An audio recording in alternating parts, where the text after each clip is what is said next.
आभार, अभिनंदन, स्वागत है। और अंतर के उमंग से आप सभी को मेरा प्यार भरा जय स्वामीनारायण।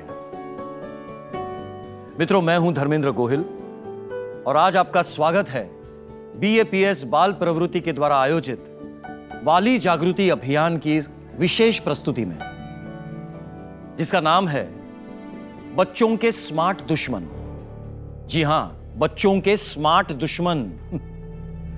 मित्रों, एक वाली होने के नाते हम अपने बच्चों के भविष्य को लेकर बड़े चिंतित रहते हैं, हमेशा उनकी चिंता में लगे रहते हैं। मेरा प्रश्न आप सभी से यह है कि ऐसी कौन सी बात है अथवा ऐसे कौन से कारण है या फिर ऐसे कौन से परिबल है जिसकी वजह से हम लगातार निरंतर अपने बच्चों को लेकर चिंतित रहते हैं। आप बताएंगे? कोई बताएगा? हाँ जी। मुझे टेंशन है कि क्या मेरा बच्चा ठीक तरह से पढ़ाई कर पाएगा। पढ़ाई? अच्छा, और कोई? मुझे टेंशन है कि आज के कॉम्पिटेटिव जमाने में मेरे बेटे को अच्छी नौकरी मिलेगी कि नहीं। नौकरी। हाँ, बताइए। सर, मेरी एक बेटी है और एक बेटी के पिता को और क्या टेंशन हो सकती है। एक अच्छा सा रिश्ता उसे मिल जाए, उसकी शादी हो जाए, बस। सही है। सो पढ़ाई, नौकरी, शादी, हाँ, ये सारी समस्याएं महत्वपूर्ण है, इसको हम नजरअंदाज नहीं कर सकते, इग्नोर नहीं कर सकते। लेकिन मित्रों, आज हम जिस मुद्दे पर चर्चा करने जा रहे हैं वो इन सभी प्रश्नों की जड़ है। जी हां, और ये समस्या जो है उससे हम सब वाकिफ है, हम सबको ज्ञात है, लेकिन फिर भी हम इसे नजरअंदाज क्यों कर रहे हैं पता नहीं। ये ऐसी बात है, ये ऐसा मुद्दा है जो हमारे बच्चों का भविष्य बर्बाद कर रहा है। और मैं तो यहां तक कहूंगा कि हम खुद अपने बच्चों को ऐसे शैतान के हवाले कर रहे हैं। तो मित्रों, ऐसा कौन सा दुश्मन है जो हमारे बच्चों का भविष्य बर्बाद कर रहा है? वो ऐसा कौन सा स्मार्ट दुश्मन है, उसके बारे में बात करेंगे। तो आइए जानते हैं।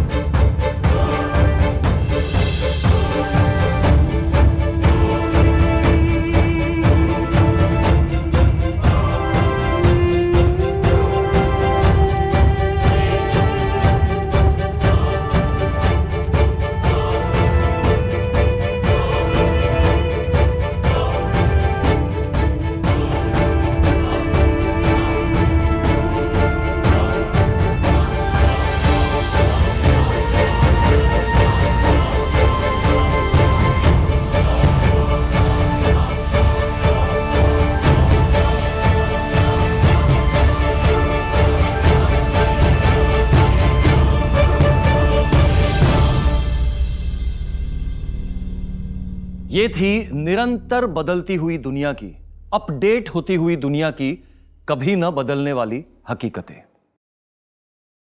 भले व्यक्ति अलग हो, समय अलग हो, जगह अलग हो, पर चौंका देने वाली हकीकत तो यही है कि किसी भी व्यक्ति, जगह और समय पर ये मोबाइल और स्मार्ट टीवी जैसे स्मार्ट दुश्मन अपना वार खाली नहीं छोड़ते। और डरावनी हकीकत तो यह है कि जब अपने घर के नन्हे मुन्ने बच्चे इसका शिकार बनते हैं तब इसे स्वीकारना बड़ा मुश्किल हो जाता है मित्रों। पर यह स्मार्ट दुश्मन अपना कौन सा स्मार्ट तरीका इस्तेमाल करके हमारे बच्चों को बर्बाद करते हैं, यह हमें समझ ही नहीं आता। आइए मित्र, हमारे बीच आज आए हैं माननीय श्री दीप जी मणियार। हम आज उनसे बात करेंगे। दीप जी मणियार है मुंबई के नामांकित हिंदू सभा हॉस्पिटल के डेवलपमेंट हेड। 200 से भी ज्यादा डॉक्टर की टीम को ये लीड कर रहे हैं। आइए दीप जी, प्लीज, आपका स्वागत है। Welcome sir, welcome. Please have a seat. जय स्वामीनारायण। जय स्वामीनारायण। तो दीप जी, आप हमारे ऑडियंस को बताएंगे कि आपके प्रयोगों में मोबाइल और टीवी स्क्रीन का असर जो है वो किस हद तक देखा गया है? देखिए, कैसा है कि हॉस्पिटल में जब हम डॉक्टर से बात करते हैं तो एक क्वार्टरली एनालिसिस होता है, रिपोर्ट्स होते हैं कि किस तरह की बीमारियां आजकल हो रही है। उसमें ज्यादातर ये पाया गया कि बच्चों में डिजिटल एमनेसिया करके एक बीमारी पाई गई। अच्छा। अभी एमनेसिया जो है वो है भूलने की बीमारी, लेकिन डिजिटल एमनेसिया जो है वो है मोबाइल फोन्स और स्मार्टफोन्स के जब आप अधीन हो जाते हैं, जब आप उसके ऊपर डिपेंडेंट हो जाते हैं, तब आप सब कुछ भूलने लगते हैं। अच्छा। एक वक्त था जब हम 100 से ज्यादा नंबर्स मोबाइल के हो या लैंडलाइन के हो हम याद रखते थे, सबकी जन्म तारीख याद रखते थे। लेकिन आज एक सिंपल से सिंपल गणित भी जब हमें करना होता है जो उंगलियों से हो सकता है, उसके लिए हम कैलकुलेटर यूज करते हैं। करेक्ट है। रिपोर्ट्स जो कहते हैं, वर्ल्ड हेल्थ ऑर्गेनाइजेशन यानी विश्व स्वास्थ्य संगठन ये कहता है कि मोबाइल से एक तरंगे उभर आती है और यह तरंगे कैंसर पैदा करती है। आज जब हम मोबाइल जेब में रखते हैं, अपने पास रखते हैं, इससे कैंसर बहुत ही भारी मात्रा में होने की आवश्यकता वर्ल्ड हेल्थ ऑर्गेनाइजेशन ने दिखाई है। तो आप सोचिए जब आप ये बच्चों के देंगे तो उन पे क्या असर होगा। यही नहीं, अगर गर्भवती महिला है उन्हें तो इसका बिल्कुल उपयोग नहीं करना चाहिए। ओके। सबसे बेसिक चीज है कि मोबाइल स्क्रीन जब आप देखते हैं तो वहां से लाइट एमिट होती है। इससे क्या होता है कि आपका फिजिकल क्वोशंट जो है वो पूरी तरह से कम होना स्टार्ट हो जाता है। फिजिकल क्वोशंट मतलब पीक्यू, राइट। ये एग्जैक्टली क्या होता है? देखिए, फिजिकल क्वोशंट यानी कि शारीरिक गतिविधियां, जब बच्चों में शारीरिक गतिविधियां कम होने लगती है तो उनमें मोटापा, आँख के नंबर बढ़ना, खाने का पाचन न होना, ये सब की वजह से ओबेसिटी होने स्टार्ट हो जाती है। और ओबेसिटी यानी कि जो आलस है, यही भारी मात्रा में जब होने लगे तो उसे लेथार्जी कहते हैं। और लेथार्जी का एग्जाम्पल मिलेगा स्कूल्स में। अच्छा। स्कूल्स में जब बच्चे सोकर जाते हैं तो वहां पे भी उन्हें नींद आनी स्टार्ट हो जाती है। तो यही कारण है, जब उनकी शारीरिक गतिविधियां कम हो जाती है तब उनको लेथार्जी जैसी भयानक बीमारियां होने लगती है। इन्हीं सब चीज़ों का हमारी मेडिकल रिसर्च टीम ने जो संशोधन किया है उसका वीडियो मैं आपको एक दिखाना चाहूंगा। जरूर। आइए देखते हैं कि मोबाइल, टीवी और इंटरनेट शारीरिक और मानसिक रूप से बच्चों को किस तरह बर्बाद कर देते हैं। मोटापा बढ़ना, एपिडेमिक ओबेसिटी। जिन बच्चों को ये डिवाइसेस उनके कमरे में उपयोग करने के लिए दी गई, उनके मोटे होने का रिस्क 30% तक अधिक पाया गया। ऐसा कहा जा रहा है कि 21वीं शताब्दी में बच्चों की उम्र उनके माता पिता की उम्र जितनी लंबी नहीं रह पाएगी। मानसिक रोग, मेंटल इलनेस। टेक्नोलॉजी के अनियंत्रित उपयोग से बच्चों में डिप्रेशन, एंजाइटी, ध्यान नहीं लगना जैसी समस्याएं बढ़ती जा रही हैं। आक्रामकता, एग्रेशन। मीडिया, टीवी, फिल्मों और गेम्स में हिंसा बहुत अधिक दिखाई जाती है, जिससे बच्चों में आक्रामकता बढ़ रही है। आजकल छोटे बच्चे शारीरिक और लैंगिक हिंसा के प्रोग्राम और गेम्स के संपर्क में आ जाते हैं, जिनमें हत्या, बलात्कार और टॉर्चर के दृश्यों की भरमार होती है। रेडिएशन के खतरे, रेडिएशन इमिशन। WHO ने मई 2011 में सेलफोन के 2B कैटेगरी के रेडिएशन रिस्क को संभावित कैंसर कारक, पॉसिबल कार्सिनोजन बताया है। डिजिटल स्मृति लोप, digital dementia. High speed media content से बच्चों के फोकस करने की क्षमता बुरी तरह से प्रभावित होती है, जिससे वे किसी एक चीज पर अपना ध्यान केंद्रित नहीं कर पाते और तथ्यों को याद भी नहीं रख पाते। आंखों पर दबाव, आई स्ट्रेन। स्मार्टफोन और इसी तरह के गैजेट्स का दुष्प्रभाव सबसे पहले बच्चों की आंखों पर दिखता है। ये मैंने वीडियो इसलिए सेंड की है कि ये जो बच्ची है, इसके साथ जो प्रॉब्लम है वो इंटरनेट यूज़ करने से हुई है। मोबाइल और ये आईफोन, आईपैड जो हम यूज़ करते हैं, हमारे बच्चे बहुत ज़्यादा कसरत से यूज़ करते हैं। इस वजह से इस बच्ची के मेंटली इसको प्रॉब्लम हुआ है। और प्लीज़ अपने बच्चों को नेट से, आईपैड से प्लीज़ दूर रखें, मोबाइल से। ये बहुत ही ख़तरनाक है और ये किस तरह से इस बच्ची के दिमाग को डैमेज कर दिया है और इसकी ऐसी हालत हो गई है। यदि आप अपने बच्चों की भलाई चाहते हैं तो उन्हें स्क्रीन नहीं देखने दें। तो देखा आपने, इस वीडियो में जितनी जानकारी दी है वो सभी जानकारी बहुत ही महत्वपूर्ण है। मोबाइल और टीवी का उपयोग करें, लेकिन संभल कर। थैंक यू दीप जी, आप यहां पर आए और आपने इतनी अच्छी बातें करी। जय स्वामीनारायण। जय स्वामीनारायण। आपका बहुत बहुत धन्यवाद। Thank you.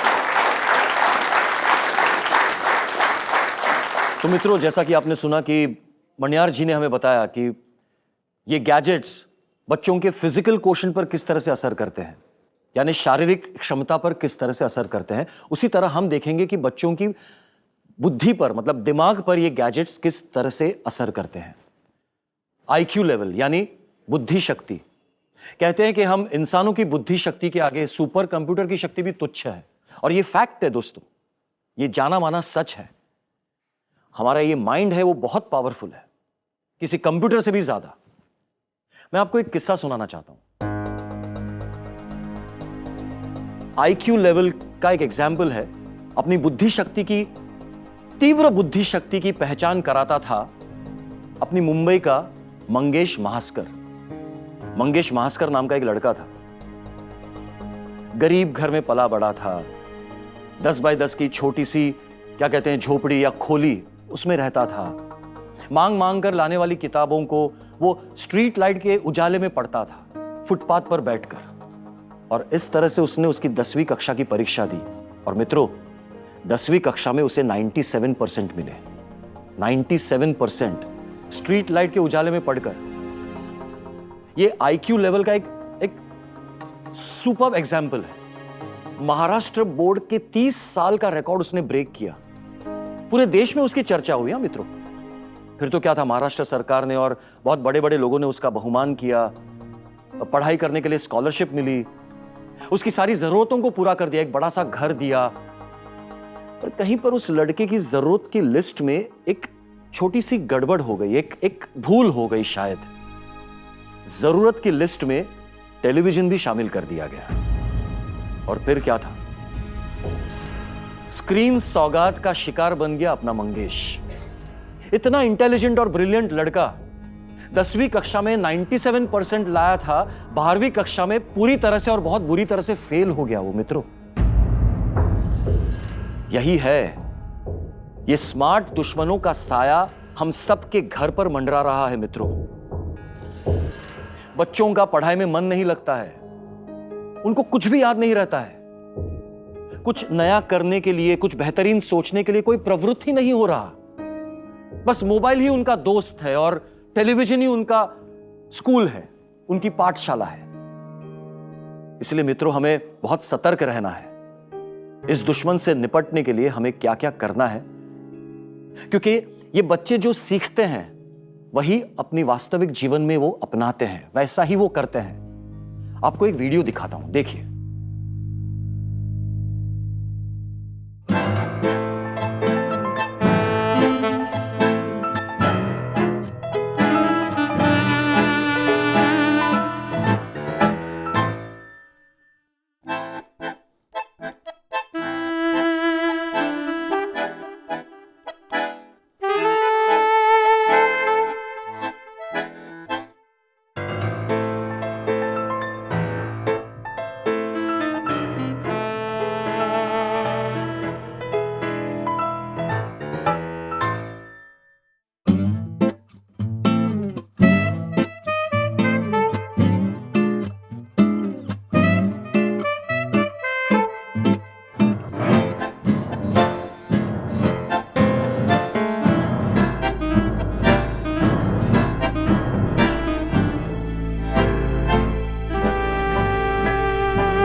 बच्चे जो देखते हैं वही करते हैं। अच्छे बुरे की उन्हें समझ नहीं होती, इसलिए बच्चों को टीवी और इंटरनेट से दूर ही रखें। Children see children do. बच्चे जो देखते हैं वही करते हैं। क्या आपके बच्चे कहीं टेलीविजन और मोबाइल से फैलती रंगरलियों में लालायित तो नहीं हो रहे ना? ये ऐसे लालायित होना, ये ऐसी भावना है, ऐसा जज्बा है जो बच्चों को कुछ भी करने पर मजबूर कर देता है। कुछ भी। मतलब ये बच्चों के मानसिक विकास के साथ खेलता है। एक बड़ा सा खिलवाड़ हो रहा है, एक बड़ा सा कारोबार चल रहा है जो ये टीवी और मोबाइल वाले चला रहे हैं, अलग अलग शोज और एप्लीकेशंस के जरिए। इसके चुंगल में बच्चे फंसते जाते हैं और ये आखिर में चुंगल ही उनकी दुनिया बन जाती है। हकीकत से उनका संबंध विच्छेद हो जाता है, वास्तविकता से दूर चले जाते हैं, रियलिटी से बहुत दूर हो जाते हैं। इंसानों से ज्यादा उनका ताल्लुक स्क्रीन रूपी कैरेक्टर से हो जाता है और ऐसी परिस्थिति का अनुभव ही नहीं, आहट तक खौफनाक होती है। देखिए ये वीडियो। बड़ौदा में रहने वाली खुशी चौहान, उम्र सिर्फ 12 साल।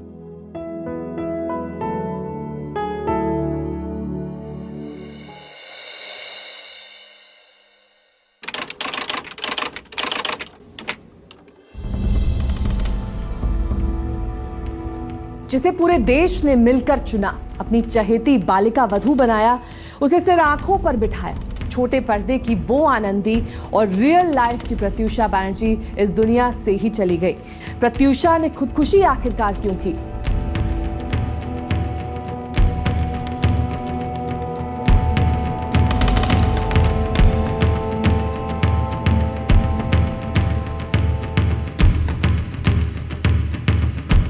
टीवी सीरियल की बालिका वधू की आनंदी उर्फ प्रत्युषा बनर्जी के साथ उसे इतना लगाव हो गया था कि जब उसे पता चला कि प्रत्युषा ने आत्महत्या की है, तब ये खबर सुनकर खुशी गमगीन हो गई।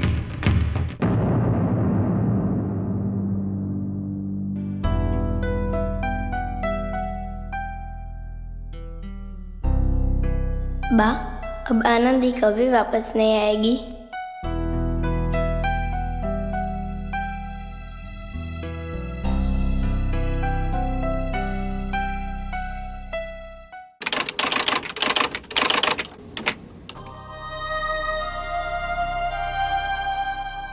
खुशी, खुशी, हम बाहर जाकर आते हैं, अपना ख्याल रखना।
खिलौने बने हत्यारे, वारिस हारे जीवन हारे, वारिस हारे जीवन हारे, खिलौने फिर भी प्यारे,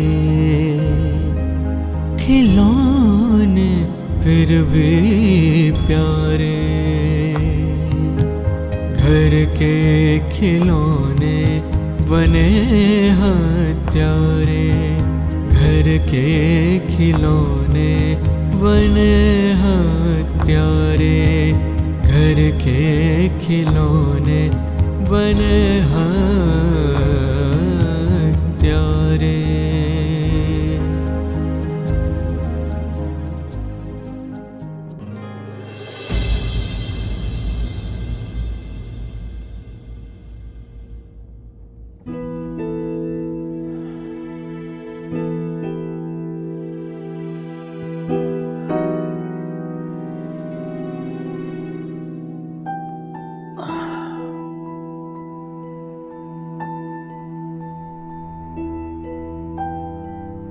खुशी चौहान की खुशी पर वार। समाज में बनती ऐसी घटनाएं दिल को झकझोर देती है। एक बच्चे का जन्म होता है तब पूरे परिवार के मन में कैसे कैसे अरमान पनपते हैं, नहीं?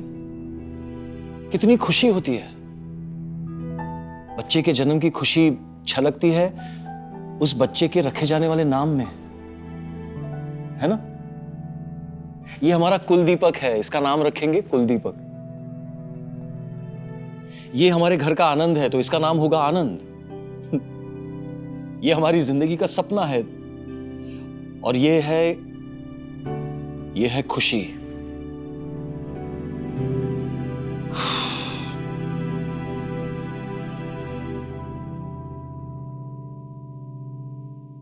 सवाल ये उठता है कि ये दोष की उंगलियां हम उठाए किस पर? जब कोई ऐसा करता है तो दोषी माने किसको? उंगलियां उठाए किस पर? ये खेल खेल में ऐसा कदम उठाने वाली ऐसी नाबालिग बच्ची पर, या फिर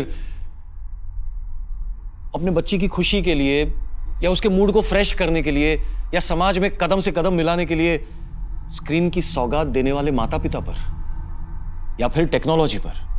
किस पर उंगली उठाए हम?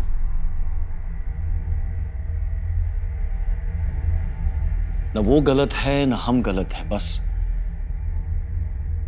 सही और गलत की पहचान गलत है।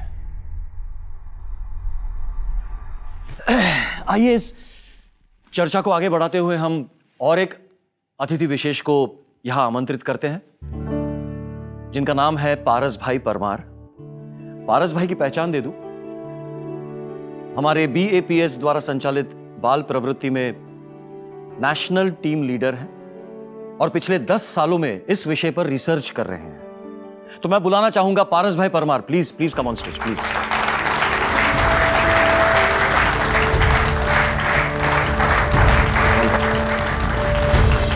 जय स्वामीनारायण। जय स्वामीनारायण।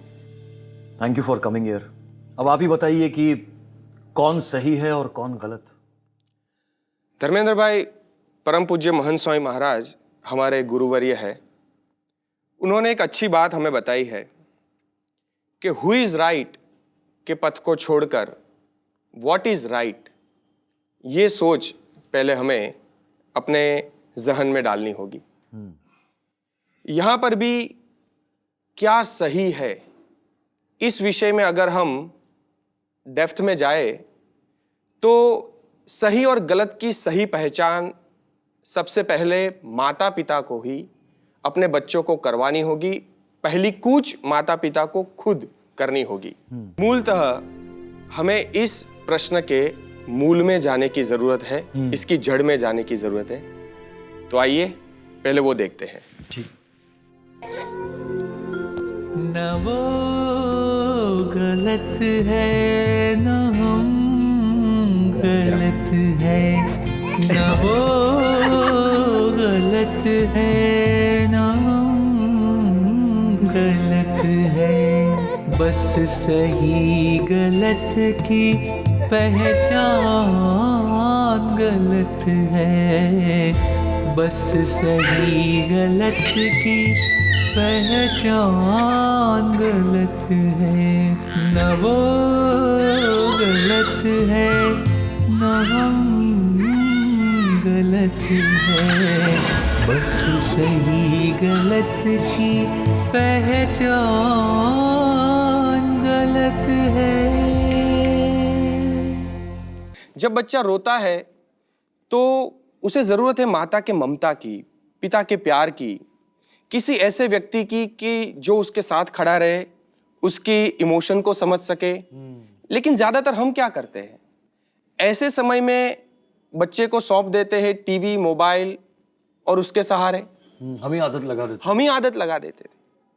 और इसकी वजह से होता क्या है कि इसकी असर उसके इमोशनल कॉशन पे बढ़ती रहती है। अब बच्चा है वो धीरे धीरे इमोशनल कॉशन उसका टीवी के ऊपर चला गया। तो क्या होता है कि अब उसे अपने फ्रेंड्स के साथ खेलने की जगह उसे टीवी में या मोबाइल में गेम खेलना उसे अच्छा लगता है, बाहर निकलता ही नहीं है। उसे अपने जो माता पिता है, वो माता पिता से जो सीख मिलती है उससे अच्छा उसे टीवी की सीख लगती है। हाँ।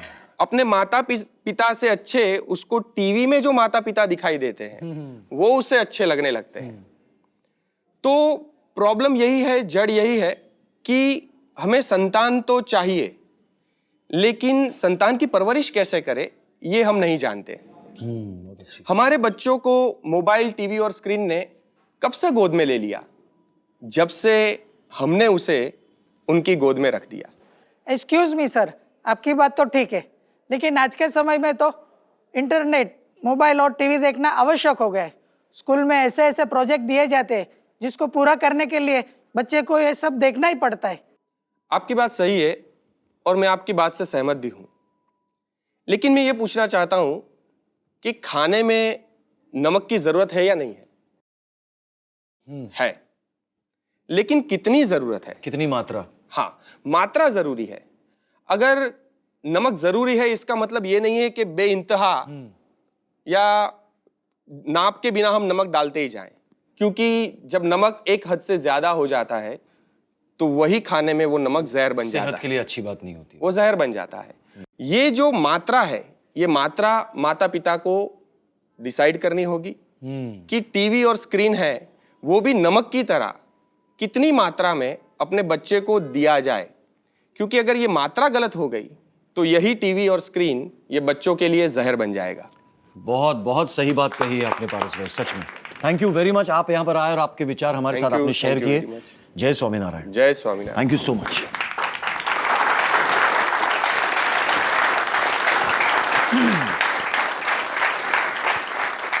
तो देखा मित्रों, जैसा कि पारस भाई ने कहा कि इन गैजेट्स का उपयोग संभल कर करने के साथ साथ समझ कर भी करना चाहिए, तो हम अपने बच्चों को इन स्मार्ट दुश्मनों से बचा सकते हैं, मतलब नुकसान थोड़ा सा कम कर सकते हैं। मैं फिर से दोहराता हूं, इसका उपयोग संभल कर करने के साथ साथ समझ कर भी करें। सर, कंप्यूटर हो, टीवी हो, मोबाइल स्क्रीन हो, सर चाहे भले ही कितना डरावना साबित किया जा सके, लेकिन हकीकत यह है कि व्हाट्सएप, फेसबुक, ईमेल आदि एक सफल जीवन जीने के सामाजिक साधन बन गए हैं। सर, एक बेटर सोशल लाइफ जीने के लिए सर इनसे मुंह मोड़ा नहीं जा सकता। किस सोशल लाइफ की बात कर रहे हैं भाई साहब? जब घर के सभी लोग, परिवार के सारे सदस्य अपने अपने मोबाइल में व्यस्त होने लगे, जब आपस में ही कोई तालमेल नहीं है, कोई सोशल लाइफ नहीं है, तो फिर बाहर कोई सोशल कनेक्शन सिद्ध करने का कारण ही क्या है? ये तो ऐसी बात होगी ना कि आपस में कोई मेल हुआ नहीं और मेल पहुंचाने लगे बाहर। देखिए भाई साहब, कुछ हद तक इन गैजेट्स को हम ऐसे जरूरत के साधन मान सकते हैं, कुछ हद तक, लेकिन ये बेटर सोशल लाइफ है और जिंदगी जीने के बेस्ट तरीके हैं, ये सब मानना थोड़ा सा अटपटा सा है। इसके लिए मैं आपको एक वीडियो दिखाना चाहूंगा, एक अच्छे पेरेंट्स होने के नाते। देखिए दोस्तों, इस दुनिया में अनेकों गैजेट्स हैं जो कि हमारे आसपास हमेशा मौजूद रहते हैं, लेकिन तब क्या होगा अगर वही गैजेट्स हमारी जान लेनी शुरू कर दें? Blue whale challenge. जी हाँ, इस खूनी गेम का नाम है ब्लू व्हेल चैलेंज। दोस्तों, इस गेम का मकसद आपको समाज से पूरी तरह अलग कर देना है, जिससे आप सिर्फ और सिर्फ गेम में लगे रहें और एडमिन के बताए गए टास्क को बिना कोई सवाल किए फॉलो करते रहें। एडमिन आपको कभी हॉन्टेड म्यूजिक सुनने को कहता है तो कभी ऐसी मूवीज देखने को जो कि आपके दिमाग पर असर डाले। इस गेम में कभी किसी नोकीली चीज से अपने हाथ पर निशान बनाने को कहा जाता है तो कभी अपने गालों पे। और यहाँ से कुछ बच्चों को ये समझ आने लगता है कि अब उन्हें ये सब बंद कर देना चाहिए, पर वो इस कगार पर आ चुके होते हैं कि अब वो पीछे भी नहीं हट सकते। एडमिन द्वारा उन्हें धमकियां दी जाती हैं कि अगर उन्होंने गेम को बीच में क्विट किया तो वो उनके माँ बाप या रिलेटिव्स को जान से मार देंगे। इसके बाद शुरू होता है आपकी मौत का काउंटडाउन। आपको कई ऐसे टास्क दिए जाते हैं जो कि आपके अंदर मरने की इच्छा को बढ़ा देते हैं। आपके दिमाग को इन 50 दिनों में इस तरह ढाल दिया जाता है कि आप बस एडमिन के इशारे पर चलने लगते हैं और अंत में आपको एडमिन द्वारा एक बहुत ही ऊंची इमारत पर छत से पैर लटकाकर बैठने को कहा जाता है और सुसाइड वाले दिन आपको छत पर खड़े होकर अपनी एक तस्वीर खींच के सोशल मीडिया पर अपलोड करनी होती है और जिसका कैप्शन होता है एंड। और उसी दिन आपके हाथ में वो वेल भी बनकर तैयार हो जाती है। आज तक इस गेम की वजह से जितनी भी मौतें हुई, उन सभी मौतों में मरने वालों के हाथ में उस खूनी ब्लू वेल का पूरा निशान पाया गया था। और अब ये गेम भारत में भी दस्तक दे चुका है। ये गेम आपको नेट पर कहीं नहीं मिलेगा। इसका लिंक सिर्फ इनबॉक्स के जरिए सोशल मीडिया पर फैलाया जा रहा है। मुंबई के अंधेरी में 14 साल के एक बच्चे ने अपनी सोसाइटी की छत से कूदकर आत्महत्या कर ली। आत्महत्या के पीछे ब्लू व्हेल गेम को वजह बताया जा रहा है। कुछ लोगों ने यह भी बताया कि 9वीं कक्षा में पढ़ने वाले उस बच्चे ने खुदकुशी से पहले अपने इरादे के बारे में दोस्तों को सोशल साइट पर भी बताया था। दोस्तों, इस गेम की वजह से अब तक पूरी दुनिया में करीब 250 बच्चों ने आत्महत्या कर ली है। देखा आपने? अब क्या कहेंगे आप?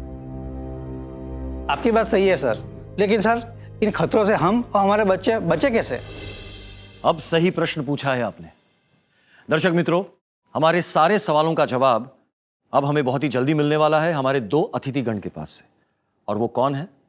वो है मुंबई के सुप्रसिद्ध सॉलिसिटर श्री संदीप भाई मेहता, और दूसरे है तारक मेहता का उल्टा चश्मा फेम जेठालाल, यानी हम सबके लाडले दिलीप भाई जोशी, जो टेलीविजन के बिग बी भी माने जाते हैं। आइए हम उनसे लाइव वार्तालाप करते हैं। नमस्कार संदीप भाई। नमस्कार दिलीप भाई। जय स्वामीनारायण। जय स्वामीनारायण। संदीप भाई और दिलीप भाई, प्लीज हमारे दर्शक मित्रों को बताएं कि इंटरनेट के खतरों से हम अपने बच्चों को किस तरह से बचाएं।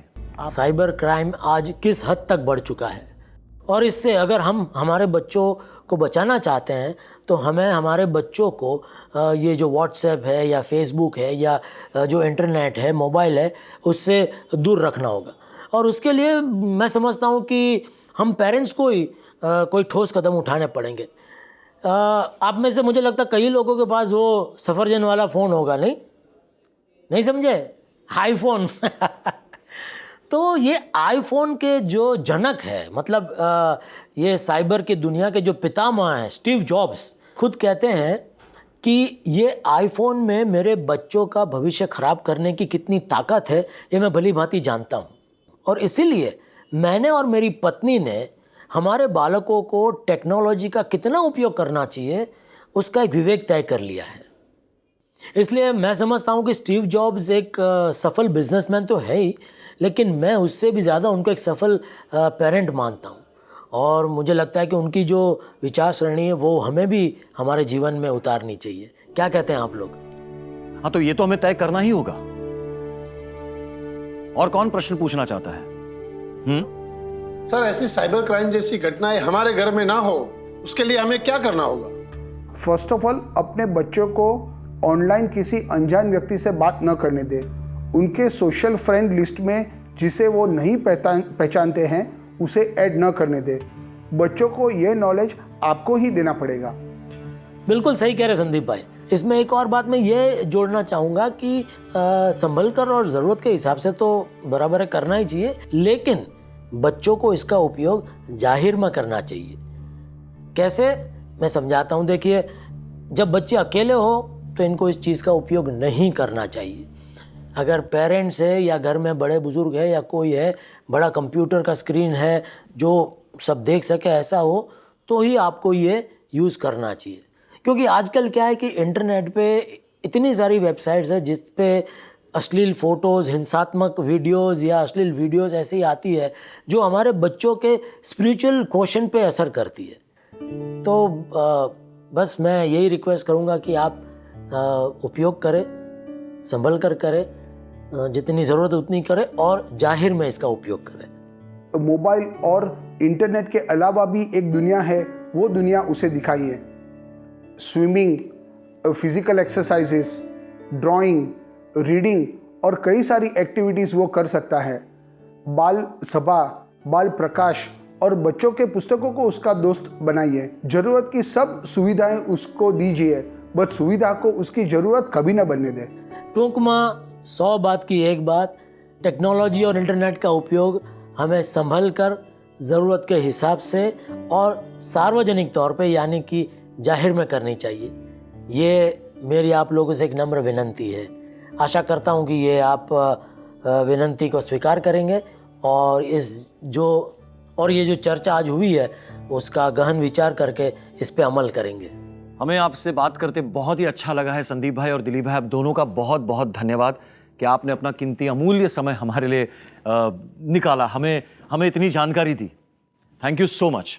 जय स्वामीनारायण। जय स्वामीनारायण। तो दर्शक मित्रों, आपने जैसे कि सुना कि हम मोबाइल और इंटरनेट का उपयोग अगर 3 तरह से करें तो हमारा जीवन सफल हो सकता है। और वो 3 तरीके कौन से हैं? एक है जरूरत समझकर, संभल कर, और तीसरा है सार्वजनिक, मतलब जाहिर तौर पर, पब्लिकली। अगर इन 3 तरह से हम मोबाइल इंटरनेट का उपयोग करें तो उसके मीठे फल हम जरूर चख सकते हैं, जैसा कि ये वीडियो देखिए। इंडियन टेलीविजन चैनल में सबसे टॉप में जिनकी गिनती होती है, ऐसे स्टार प्लस चैनल के क्रिएटिव डायरेक्टर श्री हितेन भाई गणात्रा। टीवी, इंटरनेट और मोबाइल जैसे स्मार्ट दुश्मनों के लिए क्या है हितेन भाई का अनुभव और अभिप्राय, आइए उनसे ही जानते हैं। मुझे ऐसा लगता है कि टीवी के माध्यम से लोग कहानियाँ कहते हैं, तो मैं एक अच्छी सी कहानी अपने बच्चों को जब कहता हूँ तो उसका फ़ायदा ये होता है कि वो जब बच्चे हैं वो उस कहानी को अपने दिमाग में उसको बड़ा करते हैं, उसका विजुअलाइजेशन वो खुद करते हैं, जिससे उनकी जो संकल्प शक्ति है, उनको जो आगे का फ्यूचर देखने की जो शक्ति है वो बढ़ती है। तो टीवी और इंटरनेट को दूर रखकर मैं हमेशा ये प्रयास करता हूँ, मेरी दादी के साथ उसको कैसे रहना है, मेरी माँ के साथ उसको कैसे रहना है, मेरे पिताजी के साथ उसको कैसे रहना है। वो जो सारा समय है वो समय हम वेस्ट कर देते हैं इन चीज़ों में, क्योंकि हम सब उस टीवी में लग जाते हैं जिनके माध्यम से हमें कुछ नहीं मिलता। सबसे पहला जो माता पिता का जो फ़र्ज़ है वो ये है कि अपने बच्चों को एक अच्छा मित्र देना, और वो जब वो देता है और वो बच्चा जब उस अच्छे मित्रों के साथ रहकर अपना एक अच्छा विश्व बनाता है, तब माता पिता की सार्थकता होती है। तो आज के दौर में हम कौन सा मित्र देते हैं? ये मोबाइल फ़ोन, ये इंस्टाग्राम, ये टीवी, इन सब चीज़ों को ब्लैक मिरर कहा जाता है। जो हम हैं नहीं वो हमें बनाने पे जो मजबूर करता है उसको ब्लैक मिरर कहा जाता है। और ये जो ब्लैक मिरर है, ये इसकी ज़रूरत हमारे जीवन में कितनी है, कैसी है, कितनी चाहिए, ये कौन तय करेगा? क्या वो 6 साल 7 साल का लड़का तय करेगा, या ये वो मैं तय करूँगा? बट जब एक परिवार, एक फला फूला परिवार जब उसके साथ समय व्यतीत करता है, तब उसके अंदर सिर्फ अच्छाइयाँ होती हैं, क्योंकि आपका मोटो ये होता है कि आपके बच्चों को एक अच्छा वातावरण देना। आप आपके बच्चों के साथ खेलिए, आप आपके बच्चों के साथ पढ़िए, आप आपके बच्चों के साथ खाना खाइए, आप आपके बच्चों के साथ प्रार्थना कीजिए। ये उसका अगर जो विश्व को बनाने वाली शक्ति पर का जो विश्वास दृढ़ हो गया, वो सक्षम हो गया, तो वो दुनिया की किसी भी ताकत से लड़ सकता है। वो इतना स्ट्रांग हो जाएगा कि उसको दुनिया की आने वाली ये छोटी छोटी परिस्थितियां उसको हिला नहीं सकती। वो अपने संस्कारों के लिए जिएगा, अपनी अंदर रही हुई उस आस्तिकता के लिए जिएगा जो उसके जीवन का ध्येय होना चाहिए, ऐसा मुझे लगता है। देश विदेश में कई बड़े बड़े शो करके अंतर्राष्ट्रीय ख्याति पाए हुए और माननीय राष्ट्रपति के द्वारा सम्मानित हुए श्री जयदीप भाई स्वादिया। टीवी, मोबाइल और इंटरनेट जैसे स्मार्ट दुश्मनों से उन्होंने अपने परिवार को कैसे सुरक्षित रखा है, आइए जानते हैं श्री जयदीप भाई स्वादिया से। टीवी, मोबाइल और इंटरनेट से मेरे बेटे को सुरक्षित रखने के लिए हमें रास्ता मिल गया है। वो रास्ता है सत्संग और घर सभा। दीप को हमने सत्संग में इस तरह से जोड़ दिया है कि मोबाइल, टीवी, इंटरनेट की उसको ज़रूरत ही महसूस नहीं होती, और टीवी, मोबाइल और इंटरनेट के लिए उसे समय ही नहीं मिलता। हमारे घर में घर सभा हम नियमित रूप से करते हैं। पहले मुझे लगता था कि 15-20 मिनट की घर सभा से इतना बड़ा फ़र्क कहाँ होने वाला है, लेकिन अब महसूस होता है कि नहीं, दीप के अंदर जो संस्कार है और परिवार का जो टुगेदरनेस का जो आनंद है, वो सिर्फ घर सभा की वजह से ही है। मुझे रात को प्रोग्राम में से या रिकॉर्डिंग में से आते आते कई बार लेट हो जाता है, फिर भी हम घर सभा किए बिना सोते नहीं। प्रमुख स्वामी महाराज कहा करते थे कि घर सभा यानी सब दर्दों की एक दवा। लेकिन मुझे लगता है कि सिर्फ स्मार्ट दुश्मनों से बचने के लिए ही घर सभा नहीं, लेकिन सभी प्रकार के प्रश्नों के निराकरण के लिए घर सभा एक अच्छा माध्यम है। मुझे लगता है कि टीवी और इंटरनेट के एंटरटेनमेंट से ज़्यादा हम सत्संग और घर सभा के ज़रिए कई गुना ज़्यादा एंटरटेनमेंट अपने बेटे को दे सकते हैं, वो भी बिना साइड इफ़ेक्ट्स। देखा मित्रों, ये हैं हमारे समाज के कुछ ऐसे जागरूक लोग जिन्होंने मोबाइल फोन और टेलीविजन स्क्रीन के नुकसान को जानकर उससे बचने के लिए कुछ बोल्ड डिसीजंस लिए हैं। और जैसा कि जयदीप भाई ने बताया कि घर सभा के द्वारा भी हम इस समस्या का निवारण ला सकते हैं। मित्रों, ये एक पहल की है इन्होंने हमारे और हमारे संतानों के उज्जवल भविष्य के लिए, और ये मंच ऐसे जागरूक वालियों को नमन करता है। मित्रों, हमारा ये कार्यक्रम किसी को डराने के लिए या फिर सिर्फ सूचित करने के लिए नहीं है। ये अभियान वाली मार्गदर्शक अभियान नहीं है, बल्कि वाली जागृति अभियान है। ये प्रस्तुति समाज को, वालियों को और आपको जागरूक करने के लिए है, और इसीलिए हमें एक ठोस कदम उठाकर ही यहां से विदा होना है। मित्रों, हमें यह तय करना है कि टेलीविजन हो या मोबाइल हो या कोई भी गैजेट हो, वो सिर्फ एक इंस्ट्रूमेंट है, मशीन है, और इसीलिए हमें सचेत होना है कि ये टेलीविजन का रिमोट कंट्रोल हो या फिर मोबाइल फोन हो, वो हमारे हाथ में हो और हम उसे कंट्रोल कर सके, ना कि वो हमें कंट्रोल करे। हमें सचेत होना है मित्रों, और इसीलिए हमारे बच्चों का भविष्य उज्जवल हो, उसके लिए हमें सारे प्रयास करने हैं। उसके लिए भले ही वर्तमान लालच या फिर देखा देखी का हमें बहिष्कार ही क्यों ना करना पड़े, पर हम ये करेंगे।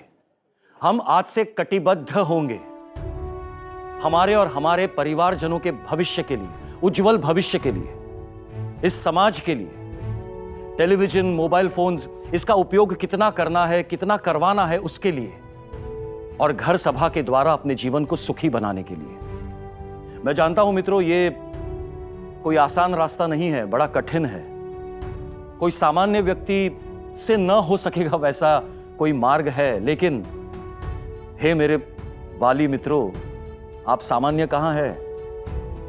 आखिर जीत आपकी है, क्योंकि हमें विश्वास है वालियों की श्रद्धा में, और हमें श्रद्धा है वालियों की जीत में, आपकी संकल्प शक्ति में, आपकी इच्छा शक्ति में, और हमें श्रद्धा है हमारे गुरु हरि महंत स्वामी महाराज के बल से भरे आशीर्वाद में, जिन्होंने आज के जीवन की, आज के युग की वास्तविकता और विपरीतताओं को समझा है।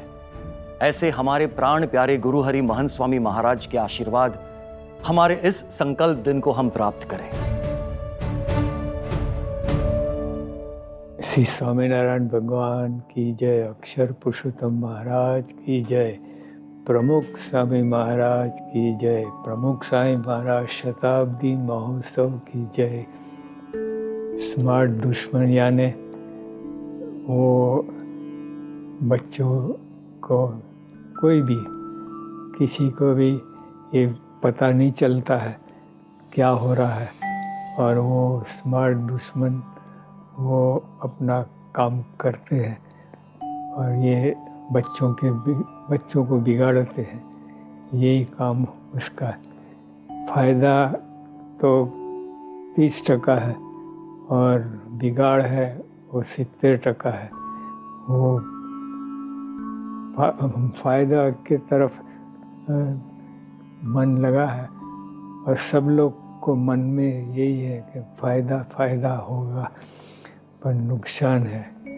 फ़ायदा के वजह से वो नुकसानी बहुत है, वो पता नहीं चलता है।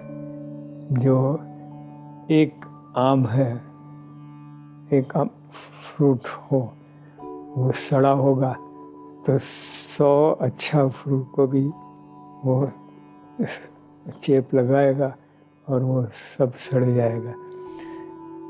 तो इस तरह वो 100 आम है, वो एक सड़े को नहीं सुधार सकता, पर एक सड़ा हुआ होगा तो 100 को बिगाड़ देगा।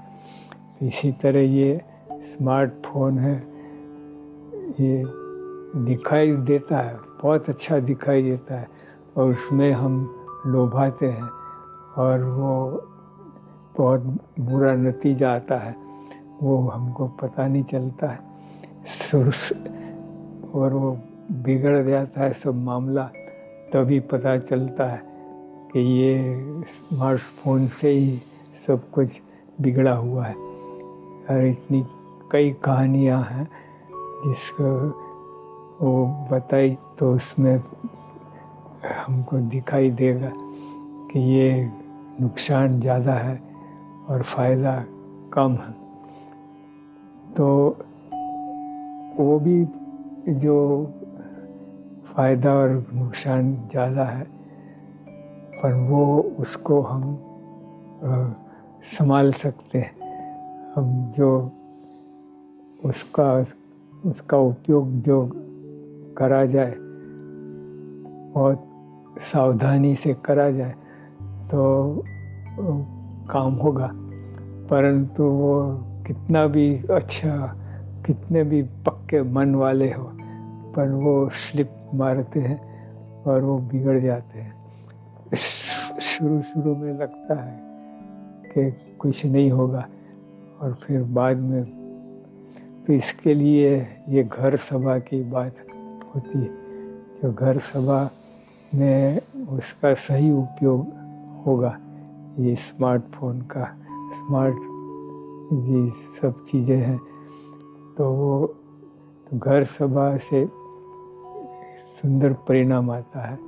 वो वेल प्लान्ड होता है घर सभा, तो उसमें जो फॉलो करेंगे तो काफ़ी 90% तो सलामती हो जाएगी और 10% तो फिर वो जो पक्के मन वाले हो तो 100% भी काम हो जाएगा। पर इतना तो नहीं होता, पर 90% तो ये घर सभा से काम होगा। और घर सभा तो बराबर है, और बाल सभा में भी उसको भेजना चाहिए बालकों को, वहाँ भी वो अच्छी ट्रेनिंग मिलती है। जो स्वामी प्रमुख स्वामी महाराज ने एक सुंदर वाक्य कहा था, और वाक्य कहा था नहीं, वो प्रैक्टिकल है, उनका अनुभव है, और अनुभव से उन्होंने कहा है कि जो बालकों को हम ये संस्कार नहीं देंगे तो कितनी भी संपत्ति होगी, कितनी भी धन दौलत होगी, वो काम में नहीं आएगी। बालक बिगड़ा तो सब नाश होगा।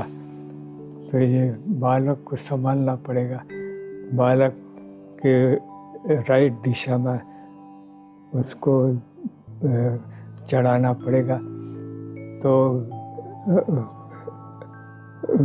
गरीब होगा फिर भी वो काम करेगा, और नहीं तो कितनी भी धन दौलत होगी, अबजों रुपया होगा, फिर भी वो बालक बिगड़ा, सब बिगड़ा। तो ये इस तरह से ये स्वामी जी का सूत्र है, ये उसके मुताबिक हम करेंगे तो बहुत अच्छा काम होगा। और इसीलिए ये जो मास्टर प्लान है, तो ये बच्चे लोगों को घर सभा करो और बाल सभा में भी उनको भेजो।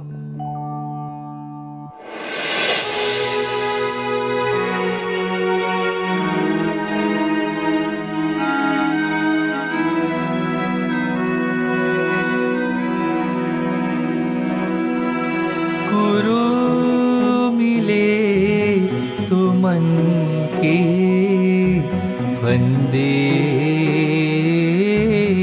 टले, गुरु मिले तो मन के फंदे टले। सच्चाई की सच्चाई की सुबह रिहाई के उजाले,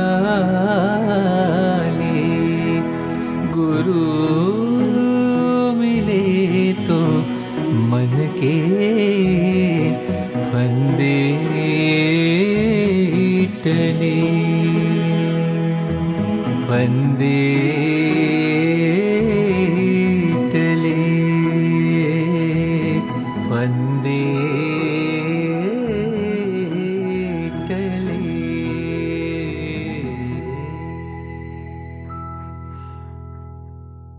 तो मित्रों, आज हमने जो संकल्प लिया है कि टेलीविजन स्क्रीन हो या मोबाइल फोन्स हो या ये जो मशीन्स है, ये सिर्फ गैजेट्स है, ये इंस्ट्रूमेंट्स है, ये हमारे या हमारे बच्चों का जीवन नहीं है। इस बात को आप ध्यान में रखें। और आज जो हमने बातें की है, जो चर्चा की है, उस पर आप विचार करें और आओ मिलकर हम इस संकल्प को पूरा करें, एक साथ हम आगे बढ़ें। तो आप सभी हमारे साथ है या नहीं है ना? जोर से बोलो, है ना? जय स्वामीनारायण।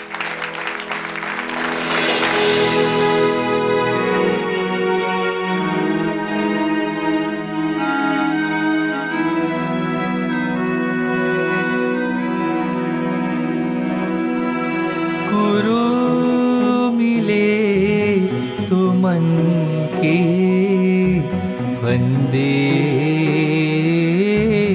टले, गुरु मिले तो मन के फंदे